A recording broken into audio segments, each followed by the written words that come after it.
Hello friends, welcome back to ಇವಾರೋಸ್ recipes.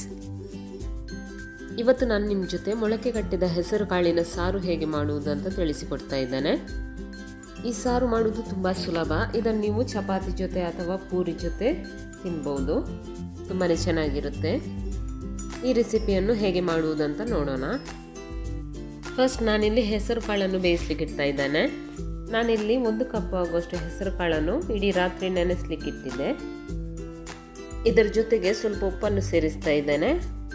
1 tea spoon ಅರಿಶಿನ ಹುಡಿ ಹಾಗೂ ಸ್ವಲ್ಪ ನೀರನ್ನು ಸೇರಿಸಿ ಗ್ಯಾಸನ್ನು ಮೀಡಿಯಂ ಫ್ಲೇಮಲ್ಲಿ ಇಟ್ಟು 4 ರಿಂದ 5 ವಿಸಿಲ್ ತೆಗಿತೇನೆ. ಕಾವಲಿಯನ್ನು ಮೀಡಿಯಂ ಫ್ಲೇಮಲ್ಲಿ ಇಟ್ಟು ಇದಕ್ಕೆ 2 ಟೇಬಲ್ ಸ್ಪೂನ್ ತೆಂಗಿನ ಎಣ್ಣೆಯನ್ನು ಹಾಕ್ತಾ ಇದ್ದೇನೆ.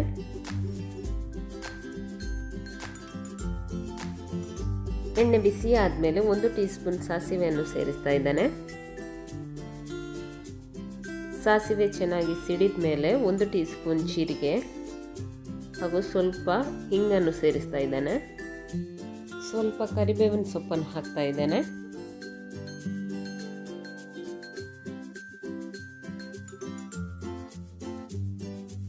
ಇದಕ್ಕೀಗ 6 ರಿಂದ 8 ಬೆಳ್ಳುಳ್ಳಿಯನ್ನು ಜಜ್ಜಿ ಹಾಕ್ತಾ ಇದ್ದೇನೆ. ಜೊತೆಗೆ 1 ಇಂಚು ಶುಂಠಿಯನ್ನು ಸಣ್ಣ ಸಣ್ಣ ಕಟ್ ಮಾಡಿ ಹಾಕ್ತಾ ಇದ್ದೇನೆ.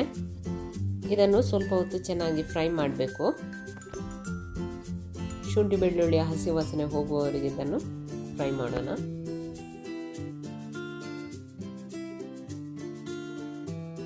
ಇದಕ್ಕೀಗ 2 ರಿಂದ 3 ಹಸಿಮೆಣಸನ್ನು ಕಟ್ ಮಾಡಿ ಹಾಕ್ತಾ ಇದ್ದೇನೆ. ಜೊತೆಗೆ 1 ದೊಡ್ಡ ಈರುಳ್ಳಿಯನ್ನು ಸ್ಲೈಸ್ ಕಟ್ ಮಾಡಿ ಹಾಕ್ತಾ ಇದ್ದೇನೆ. ಇದನ್ನು ಕೂಡ ಚೆನ್ನಾಗಿ ಫ್ರೈ ಮಾಡಲಿಕ್ಕುಂಟು. ಈರುಳ್ಳಿ ಕೆಂಪಾಗುವವರೆಗೆ ನಾವು ಇದನ್ನು ಫ್ರೈ ಮಾಡಬೇಕು.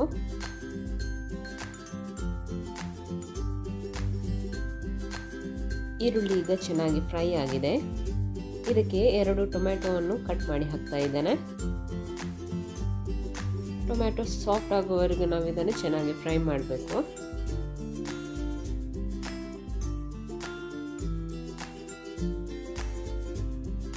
ಟೊಮ್ಯಾಟೊ ಚೆನ್ನಾಗಿ ಫ್ರೈ ಆಗಿದೆ. ಗ್ಯಾಸನ್ನು ಲೋ ಫ್ಲೇಮಲ್ಲಿ ಇಟ್ಟು ಇದಕ್ಕೆ ಸ್ವಲ್ಪ ಅರಿಶಿನ ಹುಡಿಯನ್ನು ಹಾಕ್ತಾ ಇದ್ದೇನೆ. ಜೊತೆಗೆ 1 ಟೀ ಸ್ಪೂನ್ ಕೊತ್ತಂಬರಿ ಹುಡಿ, ಅರ್ಧ ಟೀ ಸ್ಪೂನ್ ಜೀರಿಗೆ ಹುಡಿ, ಅರ್ಧ ಟೀ ಸ್ಪೂನ್ ಮೆಣಸಿನ ಹುಡಿಯನ್ನು ಸೇರಿಸಿ ಗ್ಯಾಸನ್ನು ಲೋ ಫ್ಲೇಮಲ್ಲಿ ಇಟ್ಟು ಇದನ್ನು ಸ್ವಲ್ಪ ಹೊತ್ತು ಚೆನ್ನಾಗಿ ಫ್ರೈ ಮಾಡಬೇಕು. 5 ನಿಮಿಷ ಫ್ರೈ ಮಾಡಿದರೆ ಸಾಕು. ಗ್ಯಾಸ್ ಮಾತ್ರ ಲೋ ಫ್ಲೇಮಲ್ಲಿ ಇಟ್ಟು ಇದನ್ನು ಫ್ರೈ ಮಾಡಬೇಕು.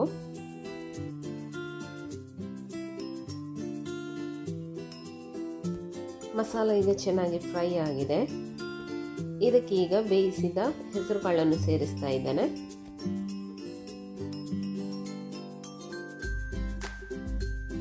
ಇದನ್ನೊಮ್ಮೆ ಚೆನ್ನಾಗಿ ಮಿಕ್ಸ್ ಮಾಡ್ತಾ ಇದ್ದೇನೆ.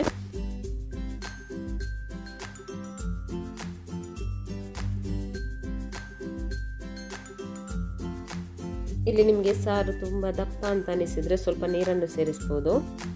ನಾನಿಲ್ಲಿ ಸ್ವಲ್ಪ ನೀರನ್ನು ಸೇರಿಸಿ ಸ್ವಲ್ಪ ತೆಳು ಮಾಡ್ತಾ ಇದ್ದೇನೆ. ತುಂಬ ತೆಳು ಮಾಡಲಿಕ್ಕೆ ಹೋಗಬೇಡಿ. ಇದನ್ನು ಚೆನ್ನಾಗಿ ಒಂದು ಕುದಿ ಬರುವವರೆಗೆ ನಾವು ಇದನ್ನು ಬೇಯಿಸಬೇಕು. ನನಗಿಲ್ಲಿ ಟೇಸ್ಟ್ ನೋಡುವಾಗ ಸ್ವಲ್ಪ ಉಪ್ಪು ಕಡಿಮೆ ಅಂತ ಅನಿಸಿತು. ಸ್ವಲ್ಪ ಉಪ್ಪನ್ನು ಸೇರಿಸ್ತಾ ಇದ್ದೇನೆ.